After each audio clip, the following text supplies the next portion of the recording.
the Nurses Doing GAMSAT podcast, brought to you by Thankfully GAMSAT. We're here to teach you how to smash the GAMSAT, get into medicine, and become a flippin' great doctor.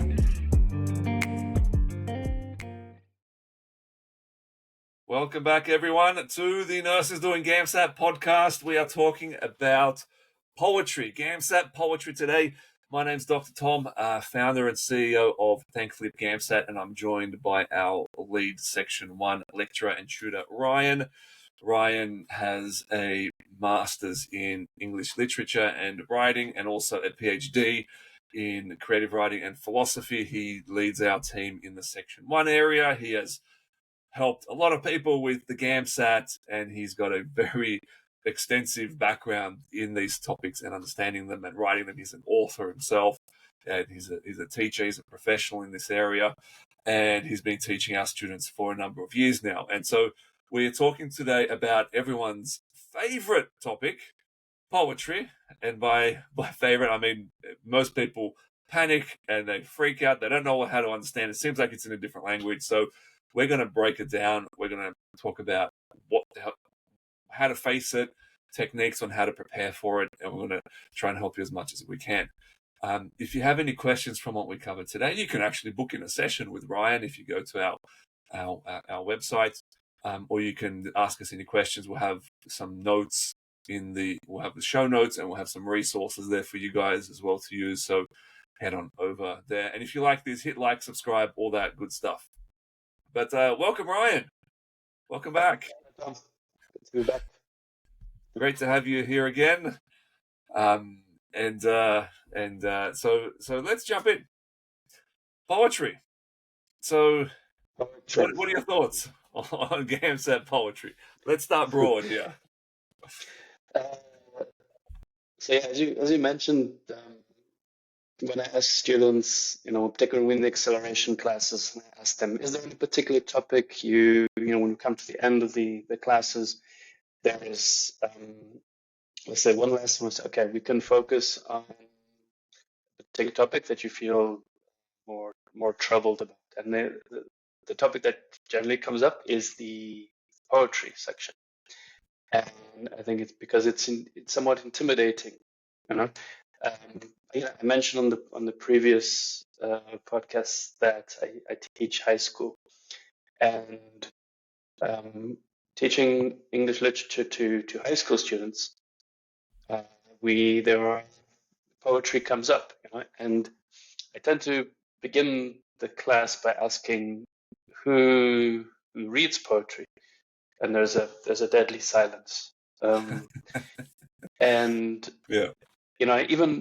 Even if I have a group of adults and I ask them the same question, the silence is even deadlier, because in high school Well, I have a confession to make there, Ryan, because since the GAMSAT I haven't read poetry, and I had no interest. But, and I'm not even making this up, I attended your class for our students on poetry, and it kind of helped me to see the kind of the hidden gems and diamonds within poetry. And I actually went out and I bought a couple of books on poetry from the secondhand bookstore, and I just had them on the table. And Marie was like, "What are you doing?" I'm like, "This is amazing! Like, you don't understand. This is great. You got to listen to one of Ryan's classes." And I'll add a couple of books on that. It's really enjoyable. Yeah, no, I think I'm happy to hear that. And I think again, I mentioned that we read less and less. So to have a book of poetry on your bedside, you're stressed about GAMSAT, you're stressed about taxes, you're stressed about everything, and you have this book of poetry and you pick it up and you just read a couple, and it's a flash into another person's their mind, their consciousness. If you want to get poetic, their soul. Being able to understand what they're saying, right?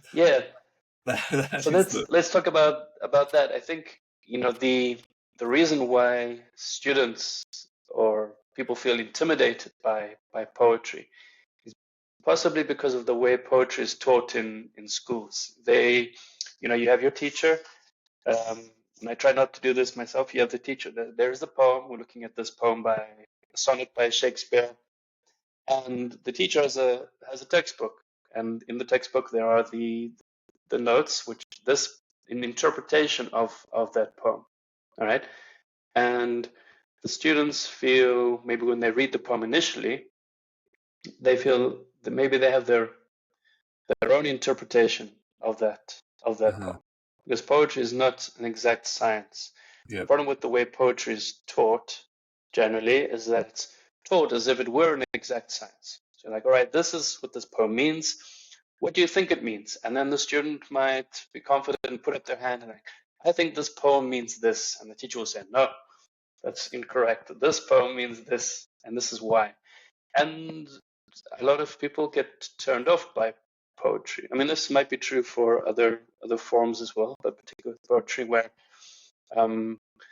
their immediate interpretation followed by what the teacher tells them what the poetry means. There may be a discrepancy. So I think this is partly they feel overwhelmed, they feel intimidated because they read the poem and maybe the language is not contemporary, and therefore they don't fully understand it in terms of the words on the page. Yeah. And then they switch off and they disassociate and put it away, and they don't want to look at it again. So I think helping people come back to poetry by feeling that it's okay not to understand, because I think a good experiment is for the students themselves to try write their own poem. You know, whether it's just putting down their thoughts in a and they realize that poetry is very, very subjective. However, having said that, poets, they, particularly poets of the Romantic age, poems by Shakespeare, there is structure. So that is, I think, comforting to some students with, particularly during the GAMSAT, they have what we call a clinical background, okay, which is they are trained to observe and to treat, okay, outside of theory. So it's taking the theory and actually putting into practice. So to observe a patient and to treat that patient, that's the one concept of clinical practice. But if you take that, the other meaning of clinical, which means to be efficient, cold, and dead-eyed, looking at a problem, and you can do this with poetry, because if you're aware of certain key elements of poetry that you don't require a degree in literature in order to see. So we look about aspects of the relationship between tone and mood, the use of metaphor, the use of imagery, identifying a symbol, and these are things that you can just a small group of elements to say that everyone can do, but again, it takes some training. Yeah, I think that's part of the challenge, but also the key to unlocking poetry is understanding what a simile, what a metaphor is, those devices that a poet will use. I think that's part of the key to understand what those are. And you mentioned earlier, and this is something I've suggested to students as well when they're struggling with it, is to take some of those techniques and try and write your own really simple poem. Like, say, use a simile or a metaphor to try and express how you felt this morning or something. And when they start to think in that way, it almost opens up, shines a light, so to speak, in the darkness of what a poem might be, because they can start to understand how to use these different devices. Yeah, a good. I use Japanese haiku in the classroom a lot, because it's kind of the breakaway, or the term. Like, if you want to get into poetry, haiku is a good way to break into it, because. So tell us, what is haiku? So haiku, a Japanese style poem. It has 17. The classic has 17 syllables, and if it's because obviously Japanese is a monosyllabic language, so even the word itself, haiku. So it's easy to count 17 syllables. So we look at some classic examples. What also you can look at is Basho Matsuo. He's like the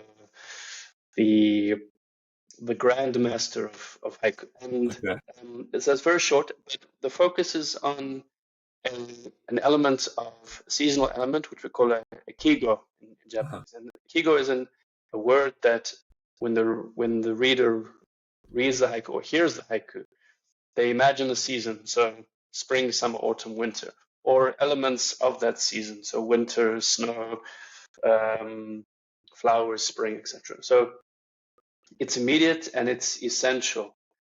And what there is a presentation of an idea.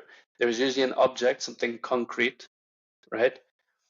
And there is again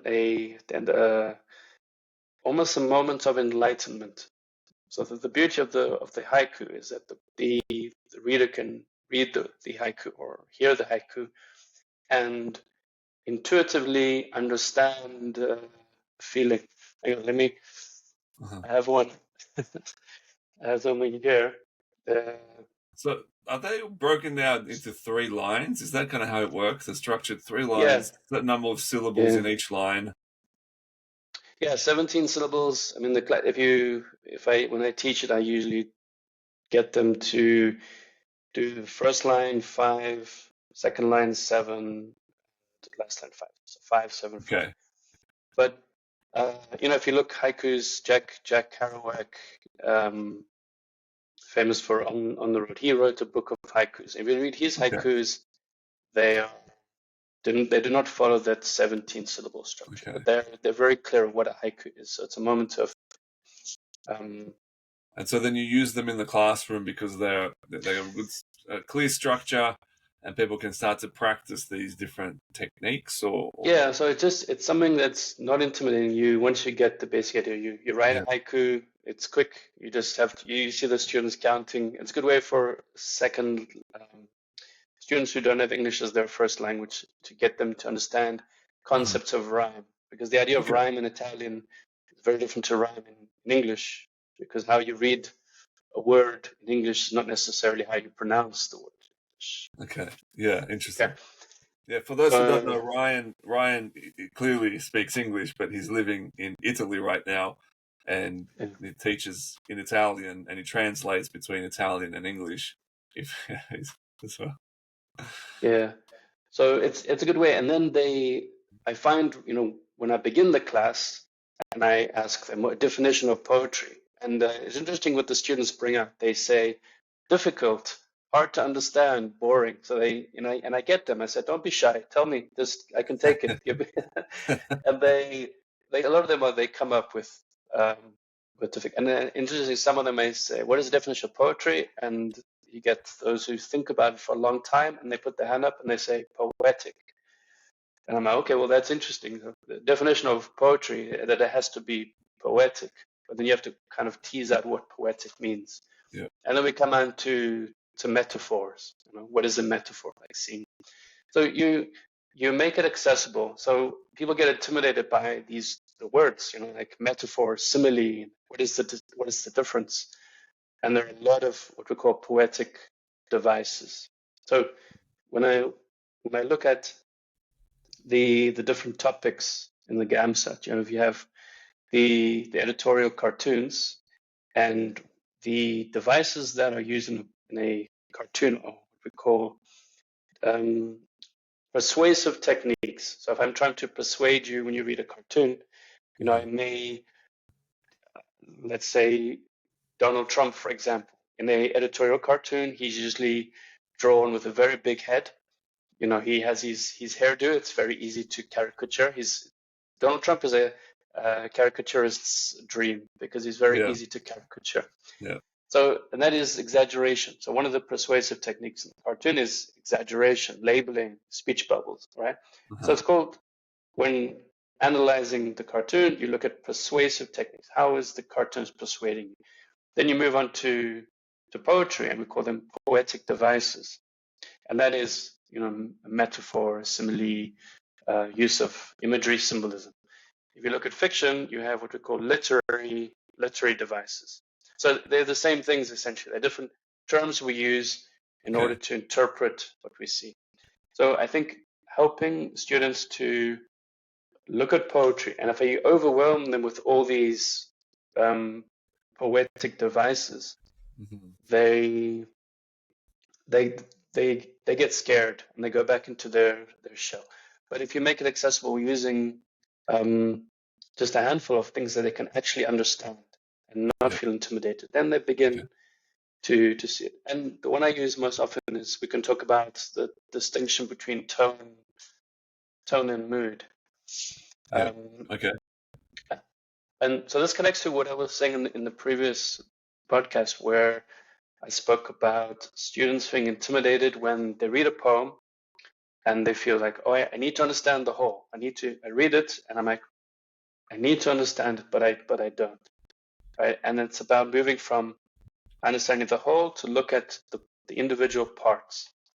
So when I talk about the relationship between the reader and the author, the poet, it's really about tone and mood. So tone is what the poet establishes. So if we're all poets, if you are poets, Tom, we have different experience with language. We see the world differently. We would describe it differently, use different colors to describe it. So the words, if we had to both write a poem about a season, going back to the haiku, you would choose different words, individual words to describe something, and I would choose my words. So it's about the words that the poet chooses. Okay, these are the small parts, right? Yeah.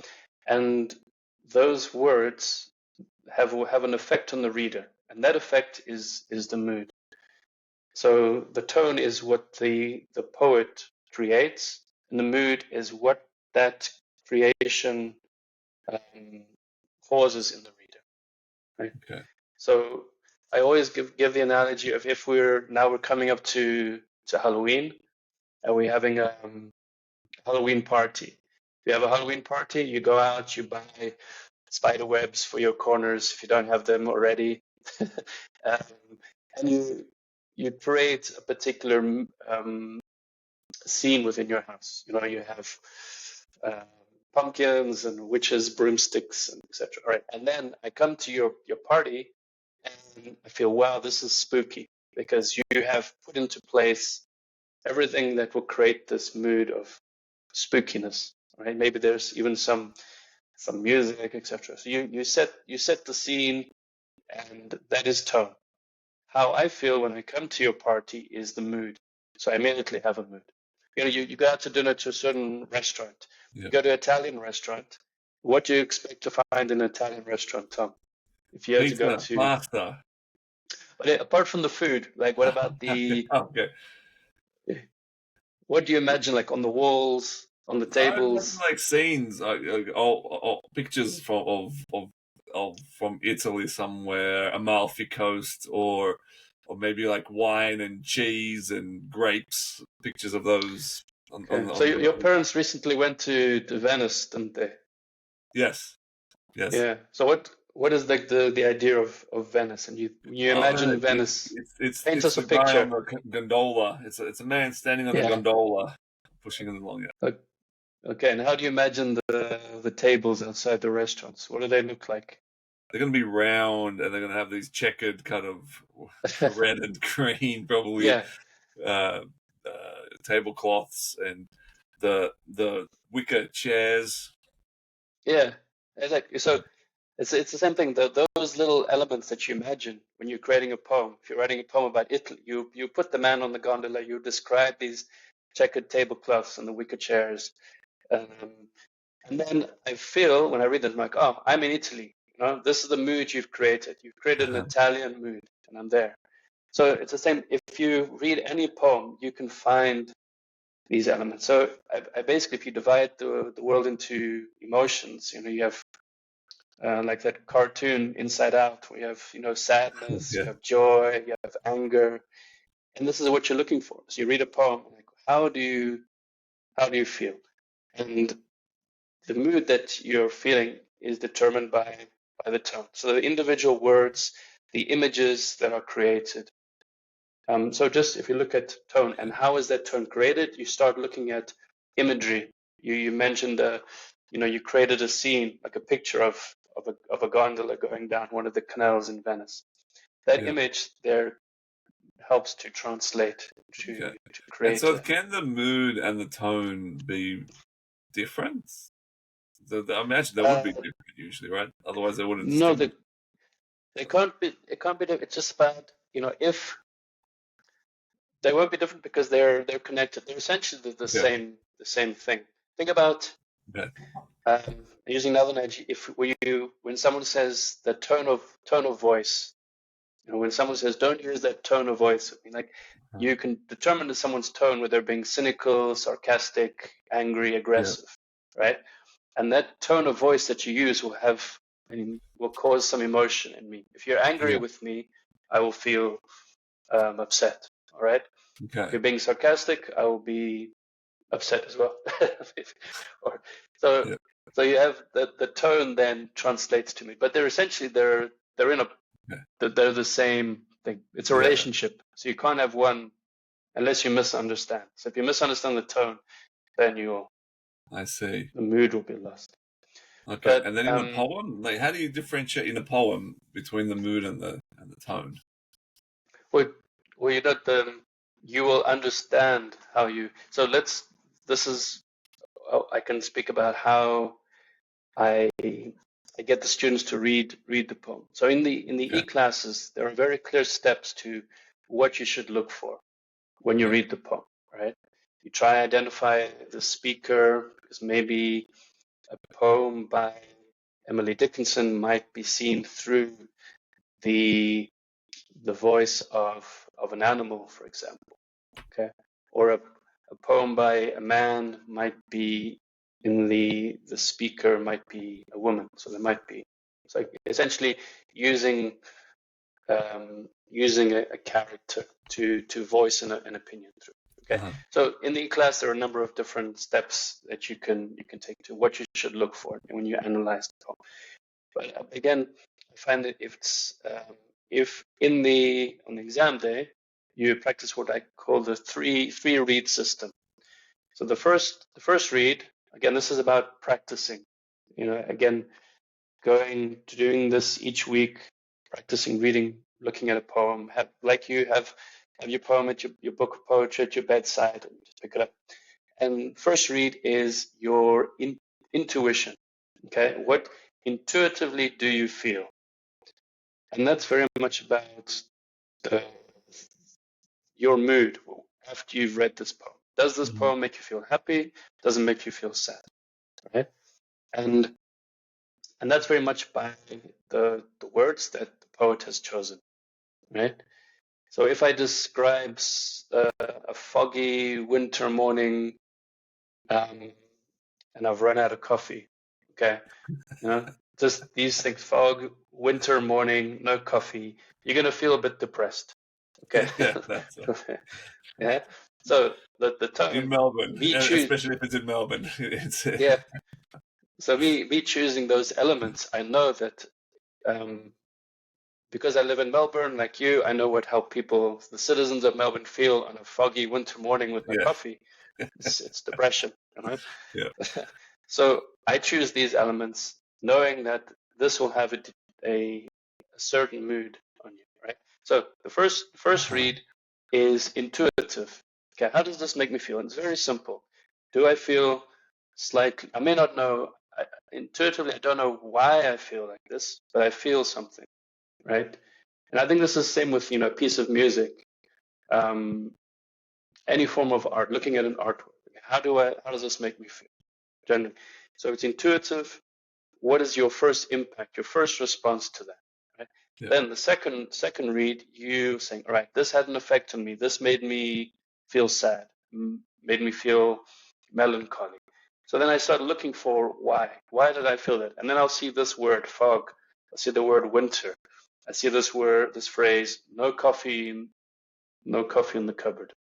And then I'm like, okay, and how was this achieved? So the idea of opening the cupboard was bare.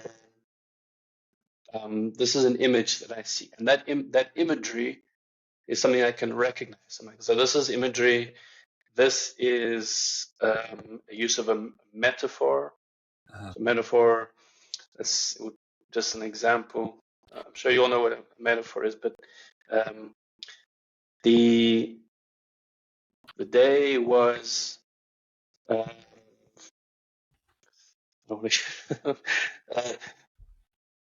day was a cold stone. Okay, the day was a cold stone. This is a metaphor. Okay, so it's making a comparison without using like or as. So the day was a cold stone. Yeah.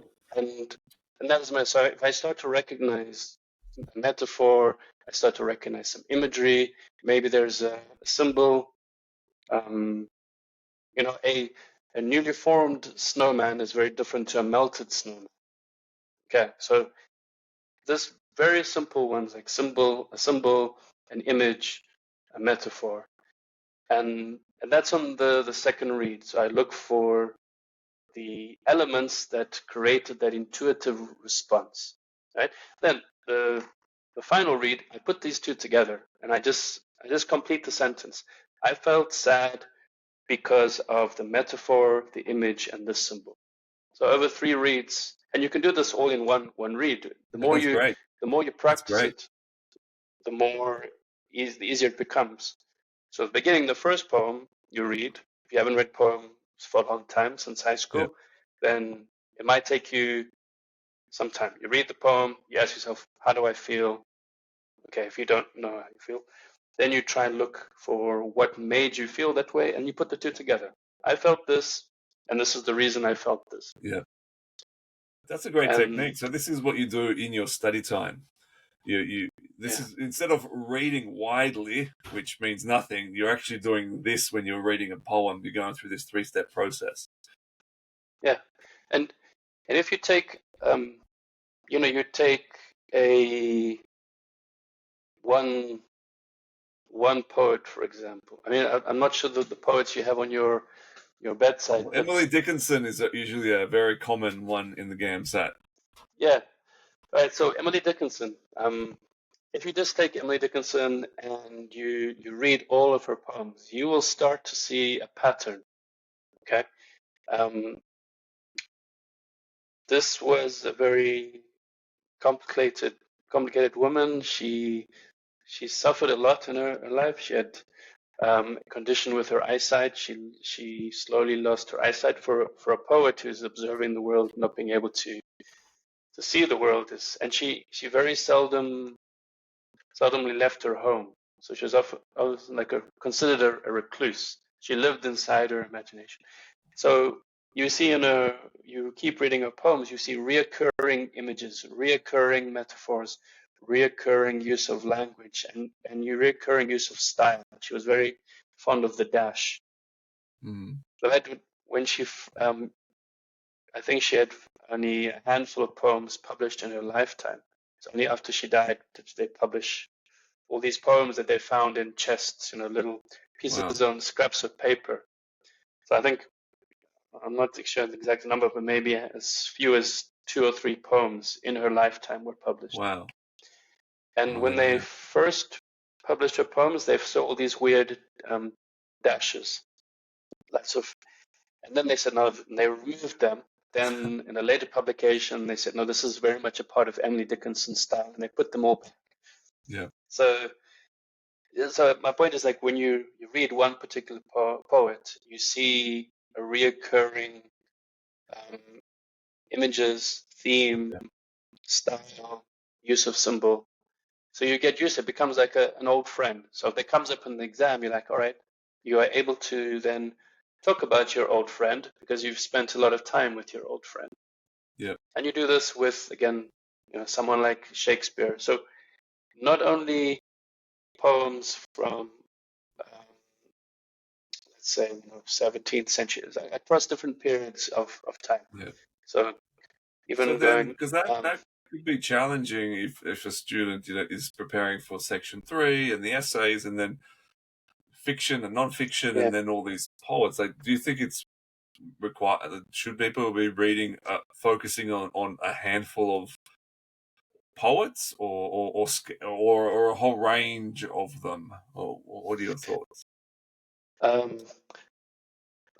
My advice is to look for the kinds of authors who wrote across different genres. So you get certain individuals, such let's say T.S. Eliot. T.S. Eliot is a good one because T.S. Eliot he wrote essays, and he wrote poetry. He wrote play too. So you look at someone like T.S. Eliot who come up whose essays are quite difficult in terms of the content, his use of language. So you can kill two birds with one stone. If you're preparing for the non-fiction and poetry, you can read T.S. Eliot. You can find I think they're called let's say a T.S. Eliot reader, where they have a collection of his works, so poetry, drama, and on. And James Joyce, for example, you're looking at fiction. He wrote short stories, The Dubliners, but he also wrote these very difficult novels, such as Ulysses. So in terms of going back to like poets, I think looking for poets who again are like Emily Dickinson, T.S. Eliot, who are well known in terms of there's a lot written about them, but also that they are challenging for different reasons. Emily Dickinson is nice because her poems are short, very short poems, given that they were often written on scraps of paper. T.S. Eliot, for example, The Wasteland is a very extensive, epic poem. Then I would suggest William Shakespeare and Milton. Milton's Paradise Lost is an epic poem. Another one very, very and I challenging. Think when you say epic, you don't mean like it's the colloquial term epic. It's actually an actual term in poetry that refers to a particularly long poem. Is that right? Yeah. What I mean by what we talk about epic is it's long. So Milton's Paradise Lost, you pick it up, it looks like a novel. And the same with Geoffrey Chaucer. Geoffrey Chaucer is difficult because he wrote in. You've made some practice questions for us on that one, and that's a challenging one. Yeah, I remember when I was studying in Edinburgh, I had to teach first and second year students, and they assigned me to a class, and I had to teach Middle Scots. Whereas you have Middle English, which is Chaucer, and then you have Middle Scots, which is not the same as Middle English. And for me, it was a new language, so I had to dive into Middle Scots, which is I think that's probably more advanced Chaucer. Advanced level so you're looking stuff. So you recognize some of these, but Chaucer is when you can read just to really challenge yourself to. And again, it's episodic, so it's basically the pilgrimage. Okay, so it's the Canterbury Tales. It's quite a famous title, Canterbury Tales. And in Canterbury Tales, it's about a number of pilgrims who meet in a pub, let's say, or in a tavern, and there's a challenge to say who can tell the best story. Right, so all these pilgrims, they accept this challenge, and on their pilgrimage, they tell a story, and there are different individuals who tell in different levels of society. All right, so let's then you can read these. Back to starting from the basics. What questions can people ask themselves when they're reading? You've talked about the 3-step process. Yeah. So beyond that, what questions can people ask themselves when they're reading a poem to help them to better understand it? Okay, you can again. I use the analogy of the detective. So we think of Sherlock Holmes. Sherlock Holmes, because of his experience as a detective, he can walk into a crime scene and intuitively he can read the time, that he can read the scene. He knows what he's looking for. Where if you're not experienced and you walk into a crime scene, you might step on some evidence, or you might not pick up the clues. So I think it's the analogy of the detective is that you need to look at each poem as a crime scene. Right? So you need to know what you're looking for. Right? So that's why going back to what I mentioned before, looking at how is the mood created. So you start looking at particular word choices. I use for example, I've used think of the war poets, right? Their names escape me now, but there are 2 war poets. One who wrote poetry prior to World War One, he didn't have much experience in the war itself, and his poems were very patriotic, fighting for love of country. Um, I'm trying to think of their names, but it might come to me. And he wrote these poems that are very much patriotic poems. You read this poem for the love of England, and you will fight for your country. Whereas the second poet, he had experience on the field, so his poems are a lot darker, and he criticizes, that love of country and patriotism. It's very much about war is about death and about suffering and about horror. So you look at these 2 poems, and they're both writing at the same time. One is Wilfred Owen. He had the experience of actually fighting. So you compare these 2 poems, and the one that is talking about the horrors of war, there is the image of gas masks and the trenches. So you read it, and it's very stark and very disturbing, and you really get the sense of the brutality and the horror of war. Yeah. And it's you're able to see that because you can see clear, again, imagery, metaphor, word choices. Yeah. Even a simple example, the word repetition of the word horror, right? Right. Or verbs, strong verbs. For example, words like scratching, clawing, gasping.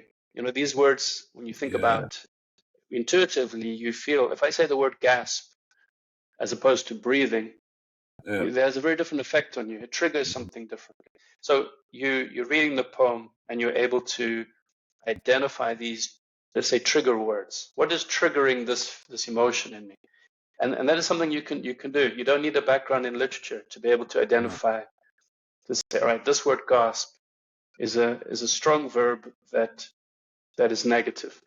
This, if I say breathing fresh air, rather than gasping at the toxic gas, they're very different things. Yeah, that's it. Yeah, you can tell. So you can tell, and it doesn't take a degree in literature to be able to distinguish those, but you need to know what you're looking for. Yeah, and I find that reassuring in your style of teaching this, because you kind of break it down in this way, and when you explain it that way, for me anyway, the poetry becomes very understandable and very almost like a puzzle. Like it's interesting, like a detective, like you said, like you use Sherlock Holmes as an example. It's you're a detective, kind of interpreting how you feel, what the poem's doing, how it's doing it, and why it's happening, and it's like this going this loop of thoughts, which that's why I find it fascinating. And it's like 25 words or something, maybe 30 or 50 words of a poem. And so much is being conveyed, and so much, so much thinking, and so many possibilities there. Yeah. So just going back to earlier, you said that we want you want students to kind of interpret how it makes them feel and what they think it means. However, there is a very distinct answer in the GAMSAT or in any written test. How do we match those two so that we're actually getting the answer rather than what we think it is, and if we're wrong? Yeah, I think the best is to let the questions guide you. Mm-hmm. Right. So when you look at the let's say a question in the poetry might be, I think the easier questions when they try and they say, what is how might the author, the speaker, feel about the existence of children? How might the speaker feel about the children in this poem? And then that helps you, because you can then, in the poem, if you're not, something in poetry I would call an extended metaphor, which is a theme that runs right through the poem from the beginning to the end. So it's a reoccurring idea, a reoccurring metaphor, like an analogy. Others, just a simple metaphor might occur in the first, the second, or the third stanza. Stanza being the equivalent to a paragraph, the part. So the question helps you to pinpoint. So you have the types of questions that are speaking generally about, let's say, the mood of the poem, which is the entirety of the poem. Or a question that might ask you a specific, and then in the question it's mentioned that particular image, and then you can go directly to that part of the poem. And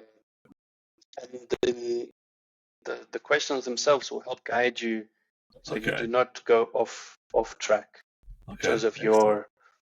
But yeah, just going back, to the analogy of the detective. The reason why Sherlock Holmes can enter a scene and intuitively know more than everyone else is because he constantly works at it.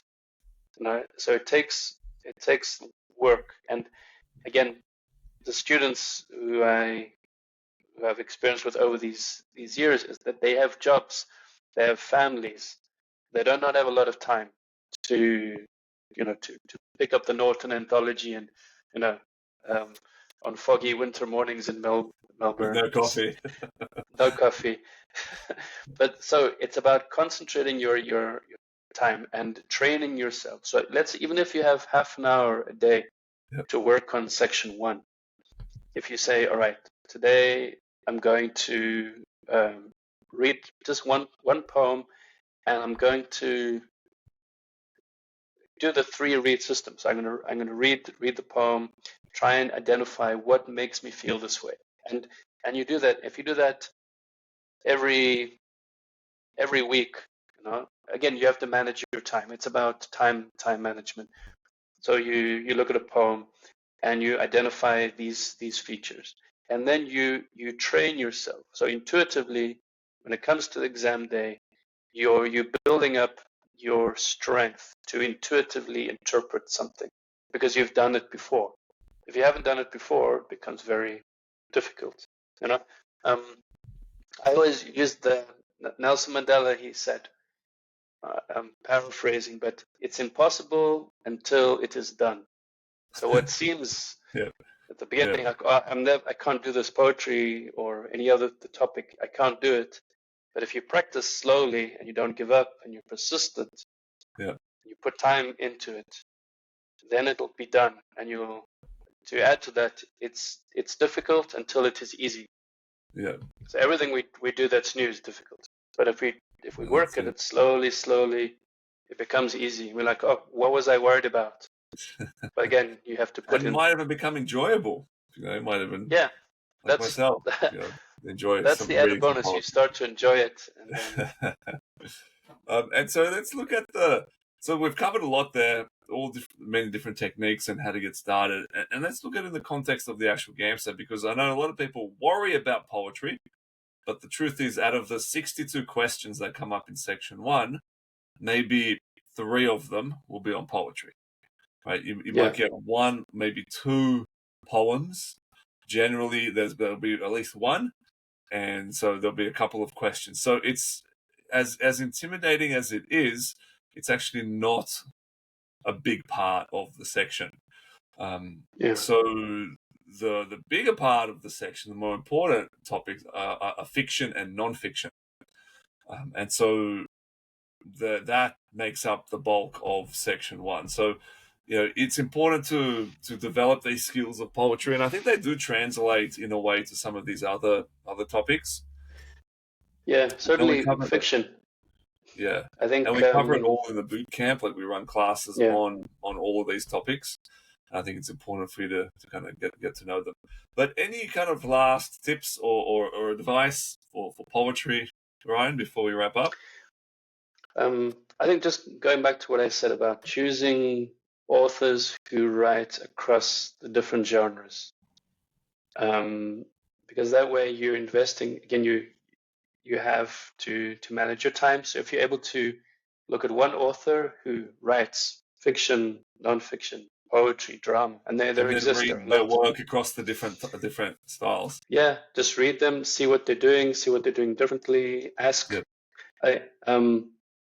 Going back again to the detective. The detective, once he's found his suspect, he interrogates. So to interrogate the text. Yeah. Which means ask questions of the text. And just one other thing, I use this kind of abstract term, which is nothing exists outside the text, which means students tend, particularly with it's about interpretation, it's about communication, and we all have our own experiences.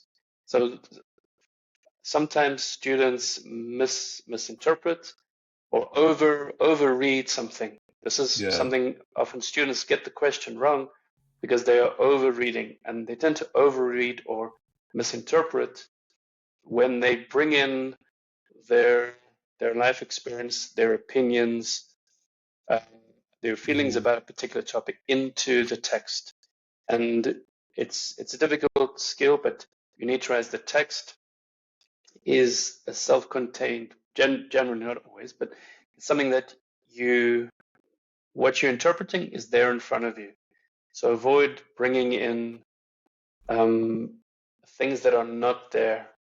Yeah, interesting. Okay, but again, it's something that's a great tip for all of section 1, particularly if you've happened to have read the whole book, for example, and there's an excerpt of it in the paper. Make sure you focus just on what's in that excerpt rather than the whole book. Otherwise, you might get yourself into trouble. But yeah, so thank you for that, Ryan. That was really interesting. And like I said, when I attended your class on poetry, I ended up really enjoying it. So yeah, if you guys are listening, if you want to come along to some of Ryan's classes, head on over to the show notes, chat to us about the boot camp, or you can have a tutoring session with Ryan as well. But we'll have some resources in the show notes for you guys. Thank you again, Ryan. Thanks everyone for coming along. Yeah. Thanks, Tom. Thanks, everyone. If you'd like to subscribe to where you're listening to this podcast, and we'll see you next time. Bye. Hey, I have a cool gift for you, just for listening to the Nurses Doing GAMSAT podcast. We do some of our best work in our Facebook group called, you guessed it, Nurses Doing GAMSAT. It's free to join, and every day we're sharing actionable guides, tips and tricks, and really just how to smash the exam and get into medicine. You can join today by searching Nurses Doing GAMSAT on Facebook. Thanks for listening to another episode, and I'll see you next time.